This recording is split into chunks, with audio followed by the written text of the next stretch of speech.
थोड़ी देर बाद उसके माता पिता बेंजामिन से प्यार से कहते हैं, आप तो सुबह से ही मेहनत कर रहे हैं। काउंट इशपन, क्या आपको शिकार का शौक है या फिर गाने में दिलचस्पी है? हेलेना खिलखिलाकर कहती है, मुझे पता था आप इतना घरेलू माहौल झेल नहीं पाएंगे। बेंजामिन भौं उठाकर पूछता है, तो आप कह रही है मैं घरेलू नहीं हूं? हेलेना छेड़ते हुए कहती है, थोड़े दूर तो है ना? बेंजामिन हल्की मुस्कान के साथ जवाब देता है, मैं अपनी पत्नी के पीछे इतनी ईमानदारी से घूमता हूं, इससे ज्यादा घरेलू क्या होगा? हेलेना हंसते हुए कहती है, सच में? तो मतलब आप जहां भी जाऊंगी मेरा पीछा करेंगे? और बिना एक पल सोचे बेंजामिन कहता है, हाँ, कहीं भी। हेलेना पास झुककर चिढ़ाती है, ये बात वापस नहीं ले सकते, समझे? फिर सीन बदलता है और दोनों बैठे हैं एक ड्रीमी पिंक रेस्टोरेंट में जिसका नाम है to romance, a space of dreams and love. Helena पूरे मूड में कहती है, हनी, मेरी रेकमेंडेड मेन्यू है the sigh of the princess who awoke from a happy dream और a lyric poem dedicated to our summer night together. ये दोनों यहाँ के मोस्ट पॉपुलर आइटम्स हैं। बेंजामिन भौहें चढ़ाकर कहता है, तो मुझे यहां सिर्फ परेशान करने लाए हो, है ना? हेलेना तुरंत मना करती है, अरे नहीं, ये मेरी रेगुलर टी हाउस है, बस मैं थोड़ी कंफ्यूज्ड हूं।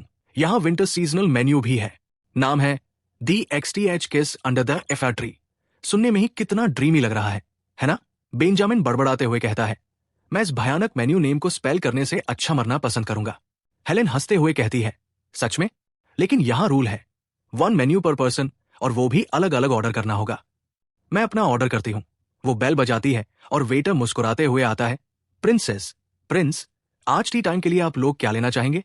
हेलेन खुश होकर कहती है, मुझे चाहिए दी XTH किस under the FIR tree, please.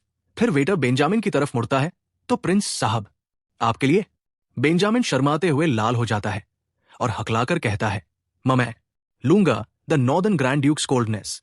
Helen चौंक कर कहती है, अरे हनी, वो तो बहुत कड़वा होता है। वेटर समझदारी से सिर हिलाता है, अगर पहली बार northern grand duke series try कर रहे हैं तो क्यों ना the northern grand duke with a secret birth ले लीजिए, जो हॉट वाटर में डाइल्यूट होता है, या फिर the northern grand duke who open his heart to you, जिसमें स्वीट मिल्क भी है। लेकिन बेंजामिन जिद पकड़ लेता है, नहीं, वही दे दो बस। हेलेन और वेटर उसकी रिएक्शन देखकर हक्के बक्के रह जाते हैं। फिर हेलेन जोर से हंस पड़ती है, पेट पकड़कर, ओ मेरे पेट, हाय मैं तो रो दूंगी हंसी से। बेंजामिन मुंह फुलाकर कहता है, तुम्हें बहुत मजा आ रहा है। हेलेन आंसू पोंछते हुए बोलती है, ओह, और इन सब में तुम्हें वही ऑर्डर करना था, कब छोटा था ना? बेंजामिन चिढ़कर कहता है, ये क्या चीज थी? कब तो स्पून साइज का था और अंदर लगा जैसे कोई जहर डाला हो। हेलेन हंसते हुए चिढ़ाती है, तो फिर तुमने the northern grand duke with a secret birth या the northern grand duke who open his heart to you क्यों नहीं लिया? बेंजामिन कराहता है, बस हंस लो जितना हंसना है, डोमेस्टिक आदमी होना सच में बहुत मुश्किल है। हेलेन चालाकी से मुस्कुराती है, उससे भी ज्यादा।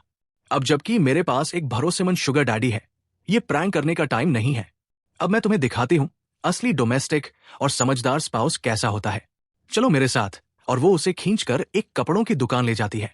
बेंजामिन चाहे जो भी आउटफिट पहन ले, हर चीज उस पर इतनी खूबसूरत लगती है जैसे वो कपड़े उसी के लिए बनाए गए हों। शॉप वर्कर ताली बजाकर कहता है, वाह काउंट साहब, आप पर तो सब कुछ जानदार लगता है, आप सच में किसी भी आउटफिट में कमाल लगते हो। हेलेन मन ही मन सोचती है, बदलना तो मेरे लिए थोड़ा मुश्किल है, लेकिन देखना हमेशा वेलकम है। और ऊपर से शॉप वर्कर फिर एक्साइटेड होकर कहता है, मुझे लगता है जैसे ये ड्रेस मैंने आज के लिए ही बनाया हो। ये आउटफिट तो बस उसी के लिए है जिसकी बॉडी इतनी परफेक्टली ट्रेन हो जैसे आपकी। इस बीच बेंजामिन थोड़ा असहज होकर हेलेन से कहता है, हेलिन, ये कुछ मेरे चेस्ट के पास टाइट हो रहा है और काफी अनकंफर्टेबल है। और तभी पॉप, उसकी शर्ट का बटन उड़कर खुल जाता है और चेस्ट सामने आ जाता है। हेलेन तुरंत लाल होकर कहती है, परफेक्ट, मुझे तो ये बहुत पसंद आया, मैं ये ले लूंगी। और हाँ, पहले वाले सारे आउटफिट्स भी कैलकुलेट कर लो, रिसीप्ट विंस्टन मैनर भेज देना। क्या तुम मुझे ये पहनने के लिए कह रहे हो? बेंजामिन घबराकर बोलता है, मैं तो नंगे घूमना ज्यादा पसंद करूंगा बजाय ऐसे कपड़े पहनने के। हेलेन मुस्कुराकर चिढ़ाती है, सच में? बेंजामिन हड़बड़ाकर जल्दी से जोड़ता है, मतलब वैसे नहीं। खैर, ये ड्रेस तो। हेलेन हंसते हुए कहती है, अरे इसमें बड़ी बात क्या है, डेकोरेशन भी खूबसूरत है और तुम पर भी बहुत सूट करता है। और नोटिस किया, मुझ पर भी अच्छा लगता है। बेंजामिन धीरे से मान जाता है, लगता है, हाँ सही कह रही हो। हेलेन चमककर बोलती है, ठीक है, तो अब चलते हैं अगले स्टोर में। बेंजामिन शॉक्ड होकर पूछता है, क्या अगला भी है? हेलेन हंसते हुए कहती है, ऑफ कोर्स, हमने अभी तक हैट्स, शूज देखे भी नहीं। और ज्वेलरी भी बाकी है। आज का आखिरी डिनर यही करेंगे। बेंजामिन चारों तरफ देखकर हैरान होता है और कहता है, ये तो अनएक्सपेक्टेड है। तुम्हें ये जगह भी पता है? हेलेन गर्व से मुस्कुराकर कहती है, सोचा था आखिरी जगह थोड़ी कम एरिस्टोक्रेटिक हो तो अच्छा रहेगा। कैसा लगा? इस बार पसंद आया? बेंजामिन हल्की मुस्कान के साथ जवाब देता है, एक्सलेंट चॉइस प्रिंसेस। हेलेन मजाक में जोड़ती है, वाह, ये तो सच में ऑनर है। ये जगह दिखने में भले सिंपल लगे, लेकिन यहां बहुत से नोबल्स भी आते हैं। तभी अचानक कोई आवाज लगाता है, लेडी विंस्टन। हेलेन एकदम फ्रीज हो जाती है और सोचती है, ओ राइट, यही वजह है कि यहां इतने इरिटेटिंग लोग हैं। सामने आता है सस्टैन अपने ग्रुप ऑफ आइडलर्स के साथ, यानी हेलेन के पुराने फॉलोअर्स। वो मुस्कुराकर हेलेन से कहता है, कितना टाइम हो गया, सुना था तुम कैपिटल आई हो, तो बिना किसी प्लान के वेट करता रहा। बस उम्मीद थी कि दूर से ही सही तुम्हें देख पाऊं, और आज किस्मत ने साथ दे दिया। हेलेन मजबूरी में मुस्कुरा देती है, ओह सच में, ऐसा है क्या? लेकिन अंदर ही अंदर उसे अपनी मेड की बात याद आती है। मिस, आपको याद है सस्टैन को, जो आपके पीछे पागलों की तरह घूमता था? सुना है आपके लौटने की खबर पूरे शहर में फैल गई है, और अब तो वो अपनी फियांसी से कोल्ड वॉर में है। हेलेन मन ही मन गहरी सांस लेकर सोचती है, हाँ सच में, ये बहुत ज्यादा इरिटेटिंग है। स्टैन उसे ध्यान से देखता है और कहता है, मिस हेलेन, तुम पहले से भी ज्यादा खूबसूरत हो गई हो। हेलेन जल्दी से सोचती है, मुझे बेंजामिन के पास जाना चाहिए और कहना चाहिए कि वो जाकर टेबल ले आए। काउंटर की तरफ वो उसे इशारा करने की कोशिश करती है, लेकिन बेंजामिन हिलता तक नहीं। हेलेन पीछे मुड़कर देखती है तो समझती है वो गुस्से में है। बेंजामिन आगे बढ़ता है और सख्ती से कहता है, क्या आप सस्टैन हैं? मेरी वाइफ की खूबसूरती की तारीफ करने के लिए धन्यवाद। उसे मैं रोज देखता हूं, लेकिन हर बार नई तरह से एडमायर करता हूं। हेलेन दंग रह जाती है और मन ही मन सोचती है, वाह, बिना पलक झपकाए झूठ बोल रहा है ये आदमी। लेकिन उससे भी बड़ी टेंशन ये है, अगर उसने यहां कोई सीन बना दिया तो मुश्किल हो जाएगी। लेकिन स्टैन पीछे हटने का नाम नहीं लेता। वो हंसकर कहता है, काउंट इश्पर्न, मिस हेलेन का पुराना दोस्त होने के नाते मैं तो बस उन्हें ग्रीट करना चाहता था। क्या साउथ में अब भी वो पुरानी रीति है जहां एक जेलस हस्बैंड अपनी वाइफ की सोशल लाइफ में इंटरफेयर करता है? हेलेन अंदर ही अंदर तिलमिला उठती है, सोचती है, ये आदमी पागल है क्या? इसका इस साल का आखिरी सपना क्या यही है कि कोई इसे पीट पीट कर मार दे? बेंजामिन एक सेकंड भी वेस्ट नहीं करता। वो अचानक हेलेन को कसकर गले लगाता है और कहता है, कुछ हद तक ये सच है। मुझे नहीं पता वहां का कस्टम क्या है, लेकिन मैं सच में बहुत जेलस हूं। जब कोई और मर्द मेरी वाइफ का नाम इतनी आसानी से लेता है तो मुझे लगता है मैं पागल हो जाऊंगा। सर स्टैन पूरी तरह से डर जाता है जब वो बेंजामिन की नजर देखता है। घबराकर तुरंत माफी मांगता है और भाग खड़ा होता है। बेंजामिन फिर हेलेन की तरफ देखता है और कहता है, तुम्हें समझने में देर हो रही है, चलो हम भी चलते हैं। लेकिन हेलेन चौंक कर बोलती है, जेलसी? कैसी जेलसी? तुम क्या बकवास कर रहे हो? बेंजामिन उसका हाथ पकड़कर हल्के से चूम लेता है तो हेलेन घबरा कर कहती है, पागल हो गए हो क्या? बेंजामिन बिना झिझक उसे कसकर गले लगाता है और मुस्कुराते हुए कहता है, मुझे नहीं पता पागलपन असल में क्या होता है, लेकिन लगता है अब थोड़ी बहुत समझ आ रही है। हेलेन घबरा जाती है और उसे दूर धकेलते हुए हकलाती है, बस करो। और तभी अचानक वो दोनों देखते हैं कि वेटर उन्हें घूर रहा है। हेलेन ऑकवर्ड सी मुस्कान बनाकर मीठे अंदाज में कहती है, तुम। और बेंजामिन तुरंत प्ले अलोंग करता है, यस हनी। फिर वो उसके माथे पर किस करता है और धीरे से फुसफुसाता है, चलो असली पागलपन वाली चीज थोड़ी देर के लिए टाल देते हैं। वहां हेलेन पूरे चेहरे पर लाल होकर सोचती है, ये इसके साथ अचानक क्या हो रहा है? सच में डिनर के बाद जब दोनों वापस लौट रहे होते हैं तो हेलेन मुस्कुराकर पूछती है, कैसा लगा? अच्छा था ना? बेंजामिन सिर हिलाकर कहता है, खाना शानदार था। सीफूड थोड़ा अनजाना था लेकिन बहुत टेस्टी था, और वाइन भी बेहतरीन थी। हेलेन हंसते हुए कहती है ना? उसी की वजह से मैंने भी काफी टाइम बाद ड्रिंक किया। लेकिन क्या सिर्फ मैं ही ज्यादा नशे में हो गई? तुम इतने सोबर कैसे हो? अचानक आसमान से बर्फ गिरनी शुरू होती है और वो पल और भी मैजिकल लगने लगता है। दोनों ऊपर देखते हैं और मुस्कुराते हुए उस खूबसूरत नजारे को जीते हैं। हेलेन धीरे से फुसफुसाती है, लगता है जैसे हम किसी स्नो ग्लोब के अंदर हैं। बेंजामिन, देखो उधर, वो सैंड्रा है। बताओ, मैं उस जैसी लगती हूं क्या? वो बहुत खूबसूरत है। हाँ, शुरू में तो अच्छा लगता था जब लोग कहते थे मैं माँ जैसी हूं, लेकिन बाद में समझ आया कि लोग उस बात से क्या मतलब निकालते हैं। बेंजामिन बिना रुके कहता है, मेरी नजरों में तो तुम बिल्कुल भी उस जैसी नहीं लगती। हेलेन हैरान होकर हकलाती है, क्या तुम ये तो नहीं कहने वाले कि सैंड्रा मुझसे ज्यादा खूबसूरत है ना? बेंजामिन बिना झिझक जवाब देता है, नहीं, तुम ज्यादा खूबसूरत हो। हेलिना गहराई से शर्माकर बेंजामिन के सीने पर सिर रख देती है और धीमे से कहती है, मुझे सच कहूं तो किसी के साथ जिंदगी गुजारने का कॉन्फिडेंस नहीं था। लोग कहते हैं शादी में एक दूसरे के शार्प एजेस आपस में घिसकर गोल हो जाते हैं, लेकिन मेरे लिए इसका मतलब था खुद को खो देना। बेंजामिन उसे सांत्वना देता है, ऐसा सोचने वाले के लिए तुम बहुत अच्छा कर रही हो सकता है कुछ शार्प एजेस थोड़े गोल हो गए हों, लेकिन तुम्हारा असली शेप अभी भी वही है। बस हम दोनों एक दूसरे के साथ एडजस्ट हो रहे हैं, तुम और मैं। हेलिन धीरे से बुदबुदाती है, मैं तो गोल नहीं हुई।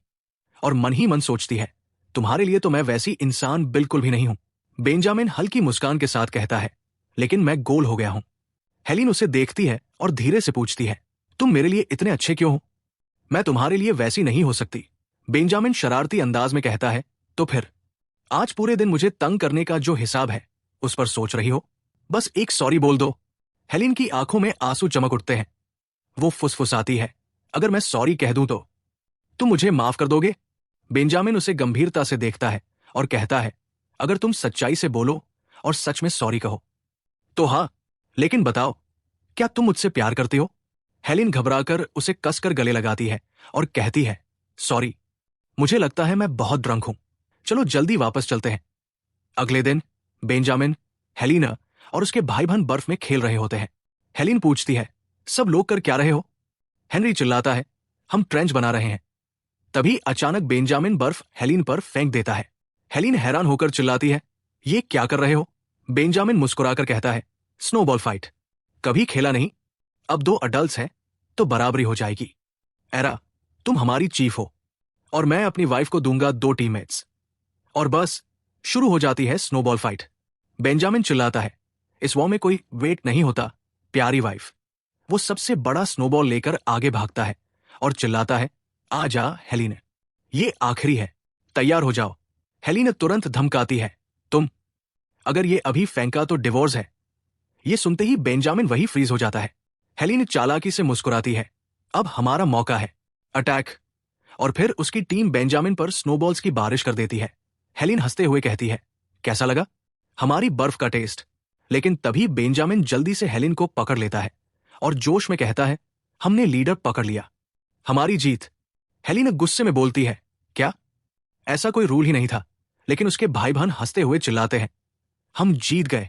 फिर कहते हैं, हारे तो सही, उफ, मजेदार गेम था, चलो फिर से खेलते हैं। और सब बच्चे भागते हुए निकल जाते हैं, हेलिना और बेंजामिन को अकेला छोड़कर।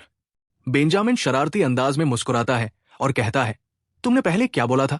डिवोर्स? हेलिन नजरें बचाते हुए बोलती है, तो मेरी स्ट्रैटेजी का क्या? कंपटीशन की दुनिया बहुत कोल्ड होती है, पता है? बेंजामिन उसके करीब झुकता है और धीमे से कहता है, मैं ये पक्का कर दूंगा कि तुम फिर कभी ऐसा मत बोलो। और फिर वो हेलिन को गहराई से किस करता है। हेलिन हक्का-बक्का रह जाती है और हाफते हुए बोलती है, ये कब से तुम इतने अच्छे हो गए किसी में? ओह, इतना सरप्राइज मत दो। बेंजामिन शरारती मुस्कान के साथ कहता है, तुम्ही ने तो सिखाया था मुझे तुम्हारा मुंह बंद कैसे करना है ना? देखो, बच्चे अब स्नोमैन बनाने वाले हैं, चलो हमें भी ज्वाइन करना चाहिए। जब वो दोनों बच्चों के साथ जुड़ते हैं, हेलिन अपने मन में सोचती है, क्या यही फैमिली होने का एहसास है? मैं ये क्या सोच रही हूं? वैसे भी हम मैरिड कपल हैं, तो ये मानना गलत नहीं होगा। लेकिन अगर बेंजामिन कभी फैमिली शुरू करेगा तो वो मेरे साथ तो नहीं होगी। फिर भी काश ये पल कभी न पिघले। सीन बदलता है और अब दोनों आग के पास बैठे हैं गर्म होने के लिए। छोटे दोनों बच्चे तो सो भी गए हैं। हेलिन की बहन एलिजा बेंजामिन को देखकर कहती है, हेनरी की बेवकूफी भरी जिद को मानने के लिए थैंक यू जीजाजी। बेंजामिन उसके सिर पर हल्के से हाथ फेरते हुए कहता है, एलिजा तो अब बहुत बड़ी हो गई है। एलिजा शर्मा कर जल्दी से बोलती है, मैं हमारे लिए कुछ गर्म पीने को लेकर आती हूं। हेलिन बेंजामिन को देखती है और हंसकर कहती है, लगता है हम थोड़े और करीब आ गए। बेंजामिन हल्की सी सोच में बोलता है, सच में? वो पीछे टेक लगाकर बैठ जाता है और हेलिन धीरे से अपने पैर उसकी शर्ट के अंदर कर देती है। बेंजामिन चौंक कर पूछता है, ये क्या है? पैर वहां क्यों रख रही हो? हेलिन मासूमियत से बोलती है, क्योंकि गर्म है। लेकिन बेंजामिन सिर हिलाता है, लेकिन मैं तो कोल्ड हूं। अचानक वो उसकी तरफ मुड़ता है और हेलिन चौंक कर बोलती है, डरा दिया मुझे, अचानक क्यों मुड़ गए तुम? बेंजामिन उसके पैर पकड़कर समझाता है, ऐसे करने से ब्लड जल्दी सर्कुलेट होगा और पैर ज्यादा जल्दी गर्म होंगे। स्पीड से लगाने से तो और आइस कोल्ड हो जाते हैं। ऊपर से तुमने मोजे भी नहीं पहने और थोड़ी देर पहले ग्लव्स के बिना बर्फ में खेल रही थी। अब बताओ बच्चा कौन है? हेलिन शर्मा कर तुरंत पैर खींच लेती है और खड़ी होकर कहती है, मैं अभी सॉक्स पहन कर आती हूं। बेंजामिन हल्की मुस्कान के साथ कहता है, यही सही रहेगा। जब हेलिन पलटकर उसे देखती है तो नोटिस करती है कि बेंजामिन उसके भाई बहनों को कितने जेंटल और प्यार भरे एक्सप्रेशन से देख रहा है। आखिर में सीन बदलता है और हम देखते हैं हेलिन की माँ हेलिन की पोर्ट्रेट के सामने खड़ी है, हाथ में एक चिट्ठी पकड़े हुए। वो धीमे से कहती है, मेरी प्यारी हेलिन, तुमने उससे बहुत कुछ सीखा होगा। अब तुम मेरे लिए कैसी कहानी लेकर आओगी, मैं पहले से ही इंतजार कर रही हूं। और दोस्तों, यहीं पर ये मनहवा चैप्टर खत्म होता है। क्योंकि ये सीरीज अभी भी चल रही है तो फिलहाल हमारे पास इतना ही है। जैसे ही नया चैप्टर आएगा मैं उस पर जल्दी से जल्दी वीडियो ले आऊंगा। लेकिन अभी के लिए आज का पार्ट यही एंड होता है। तो दोस्तों, अगले अपडेट के लिए थोड़ा इंतजार करना पड़ेगा। अगर आपको ये पार्ट अच्छा लगा हो तो वीडियो को लाइक जरूर करना, क्योंकि मुझे पता है आपको मजा आया होगा। आज का पार्ट वाकई कमाल का था। और हाँ, चैनल को सब्सक्राइब करना मत भूलना, ताकि आप जान पाओ कि मैं अगली कौन सी नई सीरीज शुरू करने वाला हूं। इस वीडियो को अपने दोस्तों के साथ शेयर भी करना जो मनहवास पसंद करते हैं। Thanks for watching. मिलते हैं अगली वीडियो में, तब तक के लिए बाय।